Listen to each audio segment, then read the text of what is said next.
In the weeks coming up to the 25th anniversary of my mother's passing, I was thinking a lot about what that number meant and how significant of a time frame 25 years is to a group of young people, me and my siblings, who lost our mother at fairly young ages. I was 15 when my mother passed away. My youngest sister was 8, and my oldest sibling, my brother, was 23. I spent a lot of time sort of stuck in the 15-year-old angry, unpleasant understanding of my relationship with my mother. And I really wanted to go through a process of understanding what she meant to other people, because I know that she was a pretty special and interesting and dynamic person. So I asked a bunch of people if they would send me a short video. Tell me about your relationship with her. Tell me about what you thought of her. Tell me about what she meant to you. Tell me what you learned from her. Certain things come up, certain themes come up as recurring understandings of who she was. If I played the entirety of all the videos, I've got about 2 hours of footage. Because of this, I have a very different understanding of who she was, and I'm grateful for that. I'm going to reserve my thoughts for the end. Hi there, everybody. Hey everyone, it's Miriam. Hi. Hello, everybody. Hi, it's Miriam and Ralph Kirapatwa. Hi, I'm Devorah, Kathy's fourth child. So how do I sum up my mother? To Kathy Hartstein Rosenzweig, one of the most remarkable people I ever knew. I hope that she died knowing that so many people loved her. Kathy Rosenzweig, you were such a great pal. Everybody loved you, especially me. She was so loved by the friends that we had, by the students that she had. When Bill married Phyllis, it was like gaining another sister. Kathy really was my sister. She was my sister in Israel. And when she first came, we were the only family we had with each other. In the time that Kathy was in Yerushalayim, she had so many friends. I had a fabulous relationship with her, and we were always very close. I was 9 years old when I met Kathy. Kathy and Yassel got engaged. My parents and I went to Israel. This like blonde or whatever, light-haired woman with straight hair, long legs, boots over the knees, and a leather jacket comes and scoops me up and hugs me, and I'd never seen a Jewish woman who looked like that, like a model. That much I knew.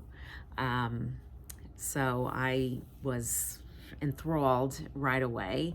On this earth, there walked a special person whose greatest gift was just that she loved and accepted you.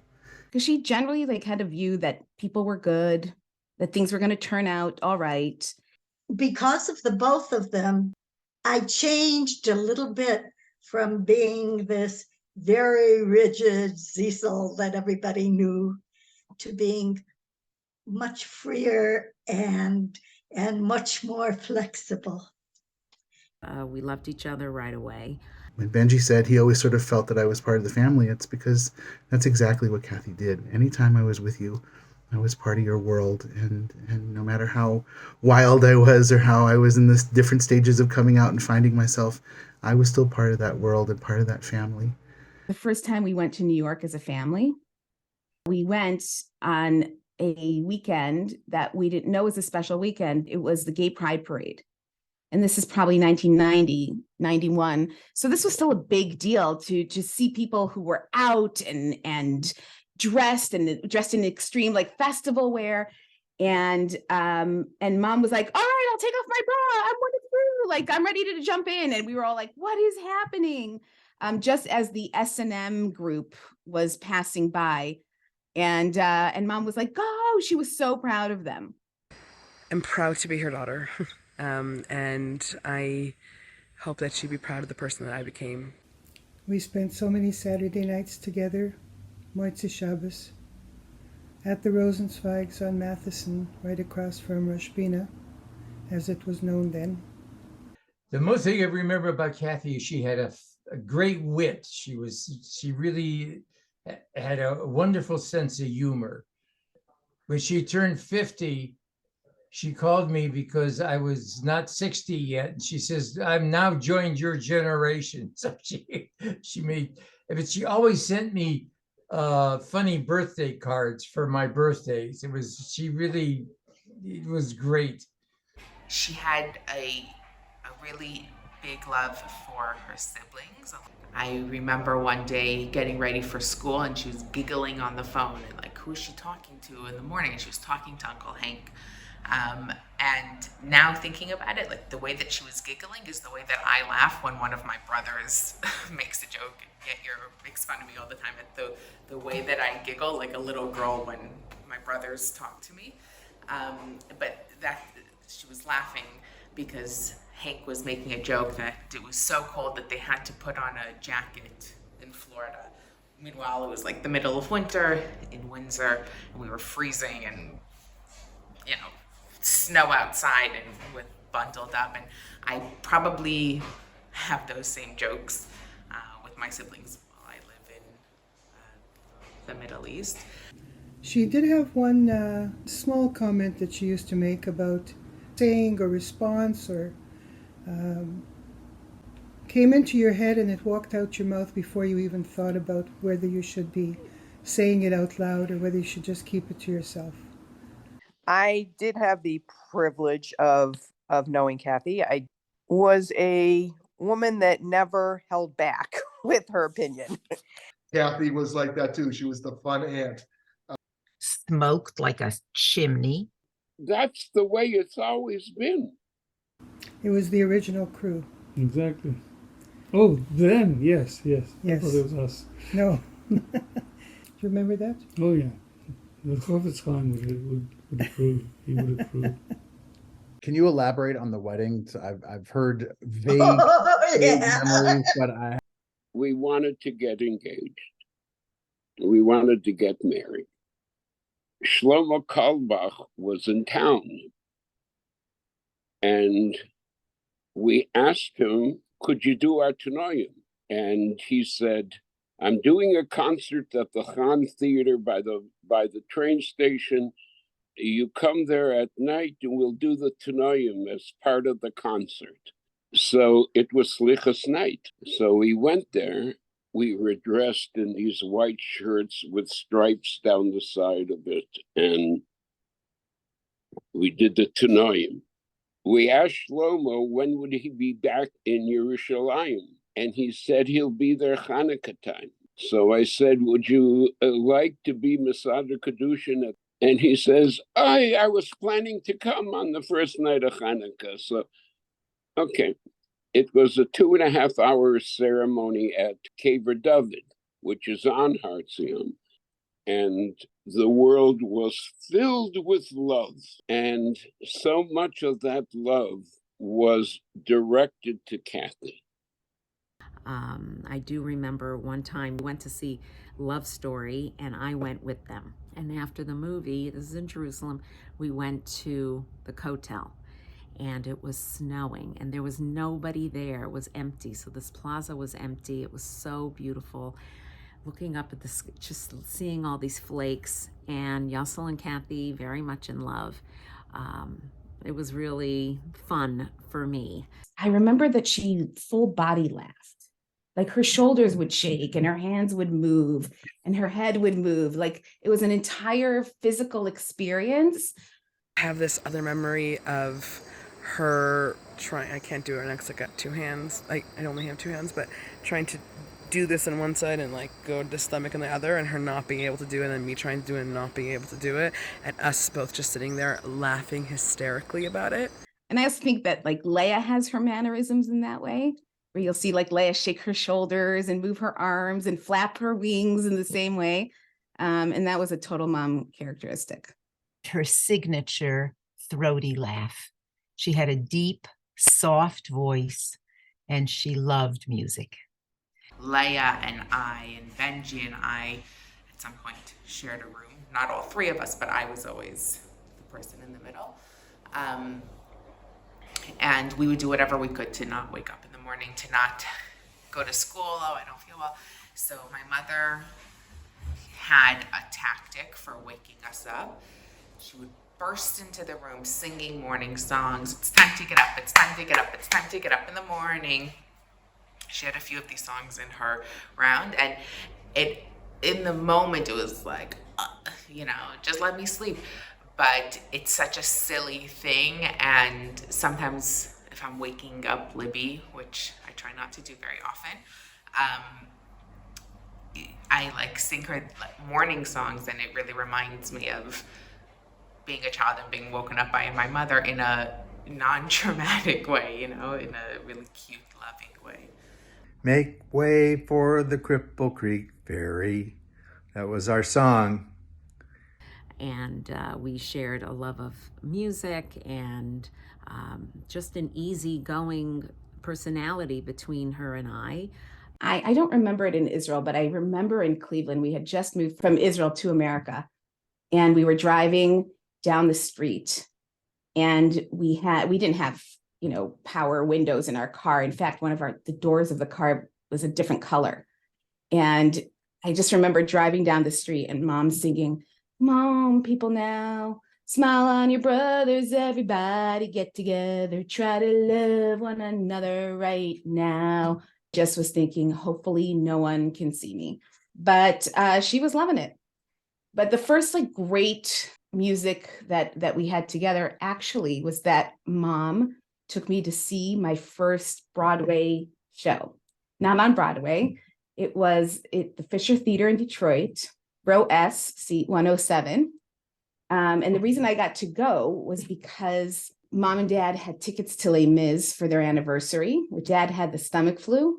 He looked at mom and said, "I'm not feeling well." And she said, "Feel better, Miriam, go put on your Shabbos clothes," which is what I did. And we went, and that's how I saw my first show. I had no idea what was going on until the intermission because I didn't even understand the story, but it was just the most amazing experience. And it led me to a life of just loving Broadway and theater. We grew up in the same musical generation. We would talk about music. We would play music. We'd play one song 10 times, talking about how everything was fitting in. And then we got into Jewish music. I was playing guitar, and she loved the music. She loved the music. And a few of those songs were inspired by her. That's what I can say about this. She's the one who introduced me to Shlomo, the wedding, which I will never forget, and the Sheva Brachot at my house with Shlomo Karlbach and about 100 people in my one-room apartment, which I will never forget. And I had the opportunity so often that I knew that I had a second home that I could come to. I spent an entire summer with your parents in Tzfat. Your mother, Kathy, taught me the meaning of Hachnasat Orchim, the meaning of chesed, of kindness. She made you feel so good. She made you feel just like one of the family. And that's how I felt. I felt like I was just a part of the family. Kathy was very warm and welcoming. She opened her home, and I felt immediately as part of the family. אני זוכר שהיא אהבה אוכל, אהבה לבשל. תמיד היינו מתארחים, אז תמיד היה הכל, בוא נלך לפה לבריכה, אנחנו הולכים לשכנים האלה לבריכה, ואנחנו הולכים לפה לזה, ותמיד השיתופיות הזאת, תמיד הרבה אנשים עוסקים בהרבה דברים, כי כל המשפחות האלה היו משפחות מלא אנשים, וחגים וכאלה, בדרך כלל היינו נפגשים. אבל כן, היא בסופו של דבר הכילה את כולכם, הכילה את ג'ו, הכילה את כולם, מלשון להכיל. Where we would make these incredibly huge calorific meals and then somehow constantly be drinking ridiculous diet drinks because somehow that was going to balance the story. I think it was my 7th birthday because it was in Newport News, and it was Tisha B'Av. Everyone was fasting, and I was like, Mom, I want a treat. And she was like, you're not allowed to have one. It's Tisha B'Av. And I was like, but it's my birthday. And so she let me have a Chewy bar. And I'll always remember the damn Chewy bars because of her, because that's what she let me have for my birthday. And the first Seder that we had after Kathy got married was at their apartment, and I was invited. It was a very special Seder, one like I had never had before, together with friends of ours. We fell asleep in the middle and woke up at 3:00 in the morning and realized that we hadn't finished the Seder yet. And so we did. I know that a lot of our Shabbos rituals are built out of some of my parents, but also a lot from Kathy and Yassel. Kathy grew up, her father was the rabbi of Mansfield, Ohio. Her mother was the Rebbitzin. So there were always guests in their house. In my home, my parents were hosts to all the people who came in from out of town. Some of them were Rabbonim, and some of them were people who were coming to this from the States to go to place in Canada, and they came to us for Shabbos. So hospitality was something that both of us grew up in. When we got married, we decided that at least the guests at all of our Shabbos meals. That's where it started. And then when we moved to Winnipeg, it was it was crazy. And of course, we had to have tongue sandwiches. Mm-hmm. Tongue very thinly sliced on challah, leftover challah from Shabbos. A little bit of mustard on one side and mayo on the other side. Marvelous. Absolutely marvelous. Good times. In Winnipeg, I became Kathy's husband. Those were good times. Yeah. But what was remarkable about your mother is that she made it all good. Your mother made it good. Whatever it was. People respected her. Kathy, for me, was lots and lots of things, but for the most part, she was a kind of sense of acceptance. She was the kind of person that always made me feel welcome in a world that I often felt unwelcome. I think, though, of all the gifts that Kathy gave me when I was about 14 or 15, so like 1979, 1980, I was struggling in this wonderful high school where the only thing I did that wasn't art was writing in English. And I casually mentioned to her that I loved writing and researching and doing interesting things, but because I have dyslexia, I can't really spell or write, and I was working on this old typewriter. And Kathy looked at me in a very matter-of-fact way and said, well, that's not a problem. You'll just find people that will help you. Someone will edit your papers and someone will type your papers, and nothing should hold you back in life. As simple as that. And it's a pretty simple, straightforward piece of advice, but it really gave me wings. And I learned how to type, and I finished high school, and I went on to do lots and lots of studies. And in fact, my doctoral dissertation, which was about the lives of people with learning disabilities who go to graduate school, was in many ways influenced by that conversation with Kathy. Because I knew that if I had a Kathy in my life, somebody who turned around and said, don't let a disability get in your way, just figure out how to work around it, then lots of other people did too. And that's exactly what I found. It was those little things, those little kindnesses, that is what makes Kathy special to me. And I still remember, and will always try and pass along the idea of these little acts of chesed, these little moments where you can just give somebody something huge with a word, with an attitude with being accepted. With grace. She did it with humor. She did all she could to keep her pride and her dignity. And she did that till the day she died. Her relationship with her in-laws was something to be admired. She was loved and treasured by them as well. Yossel's parents couldn't get enough of her. So Mom and Bubby in particular had a very special relationship. I always appreciated how much my mother loved Kathy and how much Kathy loved my mother. It was almost like they couldn't insult each other. Or Kathy was so good at not being insulted because my mother was not easy.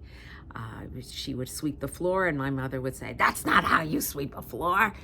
And Kathy was like, "Okay, show me, how do we sweep a floor, Mom? How do we sweep a floor?" Excellent, she really got along with her so well. And that is not an easy thing for either one, so I really appreciate that. And she loved Kathy so much that even one time when I had to take her to get her hair done and dropped her off, and then I have to pick her up, and I didn't have the right parking spot, and she had to wait if it was hot, I don't know. And when I finally got to her, she said, "Treat me like a mother-in-law, not a mother." Okay, Mom. She had this really special close connection to Bubby. And Bubby would say, she was like a daughter, afterwards. Even though she wasn't my daughter, she was like a daughter. And we all loved Bubby, but one of Bubby's traits was that no matter what you were doing in the kitchen, you were doing it wrong. I remember I was in Newport News. So it was, those few years they lived in Virginia, and Bubby and Zadie were there. And Mom was washing the floor, and Bubby said to her, "You're washing the floor wrong." And I was like, "Yeah, Mom, you tell her. This is your house. You're washing the floor." And she said, "Wow, Bubby, thank you. I never knew how to do that." And she just was like, yeah, she was right. That's a better way to wash the floor. So, but then again, when Mom had cancer and the first time, she told me that when her hair started falling out, she found it hard because her head was cold. And she told that to Bubby. And she was in Bubby and Zadie's house when she told him that, the old house on Victoria. And Bubby said, "No problem." And she went upstairs and knew exactly where she said she found Yossel's, so Dad's baby pants, that she knew the tush part would make a perfect cap, and she cut off the legs. And and she came down, and Mom was like, "I could buy a hat." She's like, "No, this is perfect. It fits perfectly on your head." And she was able to wear that under her sheitel and keep it on. That is spectacular. So that's her experience, was with Kathy, being treated so well. So I always appreciate that. She was, an exceptional lady, and I miss her terribly. She's definitely an activist. And if I think about even what's happening in Israel right now, I feel like she'd want to go there and be part of it. Like she loved a good demonstration. She wanted to go to Chicago when the Chicago 7 were there, and your grandfather put his foot down and said, "You are not going," and she didn't go. That didn't help her. In my opinion, I don't think she realized sometimes the kind of situations she was in. And the best example is that this is a story that I heard from her. So I have no other way to verify it, is that when she was at Ohio State, a group asked to use her apartment to have a civil rights meeting, and Mom was really proud to host them. And only afterwards she found out she hosted the Black Panthers. But she wasn't involved with them. She just, had them over. I remember being woken up in the middle of the night. I must have been 6 or 7 years old. And my mother saying, "Do you want to go on a trip with me?" It was just me and her. And we drove to Cleveland from Windsor in the middle of the night. I remember watching the sunrise on the Ohio Turnpike. which I obviously had never seen before. And we came and we saw Grandpa Hartstein. And,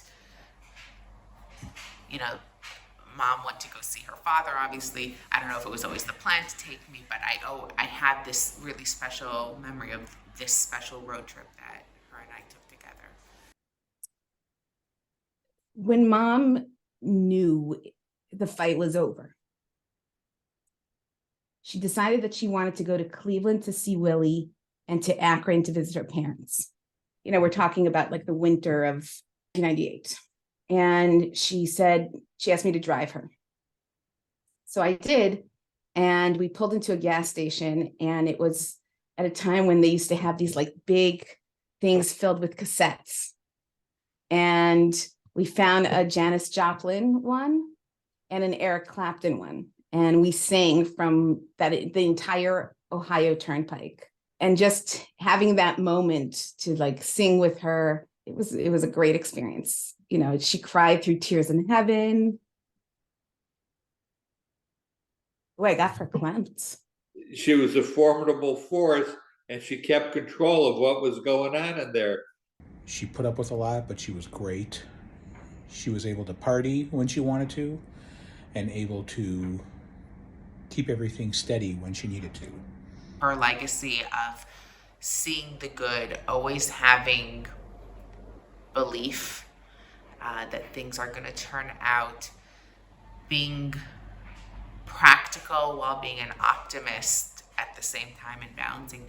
Those are qualities that I want to have and that I would love in a very, very long time for people to say about me.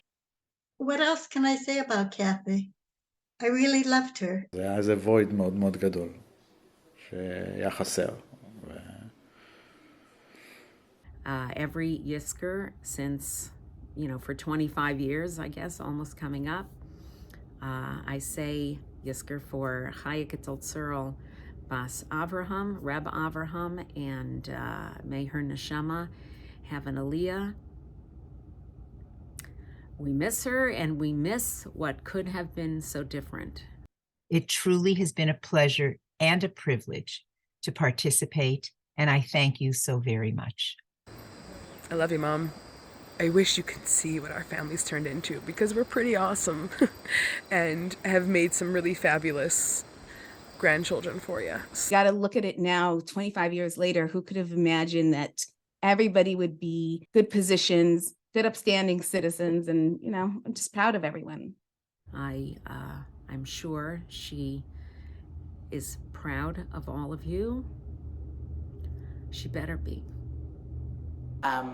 Everyone who talks about my mother, who knew her as a young woman, as an adult, says the kindest things, and it's a legacy. You're in my heart.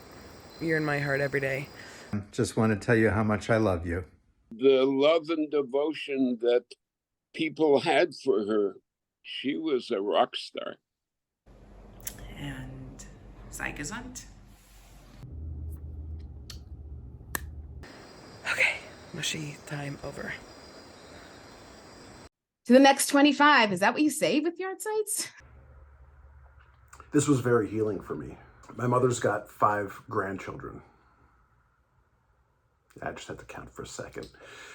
A grand dog and a grand cat. And I think that those kids are pretty lucky to have, as Devorah really eloquently described, a legacy of kindness and compassion, of openness and love, of all things music and family and humor, and lots of faults and lots of areas where one could have done better, but show me a perfect human and I'll show you a liar. And I think the ability to remember her for who she was and appreciate all the wonderful things about her and all the things that she taught us along the way is pretty spectacular. And I thank everybody who contributed to this video. I know for many of you it wasn't easy, and it means a lot to me and my siblings and my dad and to you. And to everybody who wasn't able to contribute, I really love you. And I appreciate your consideration. And if you made it this far into the video, whew, give yourself a round of applause because this is a long video. And just know that I really appreciate you.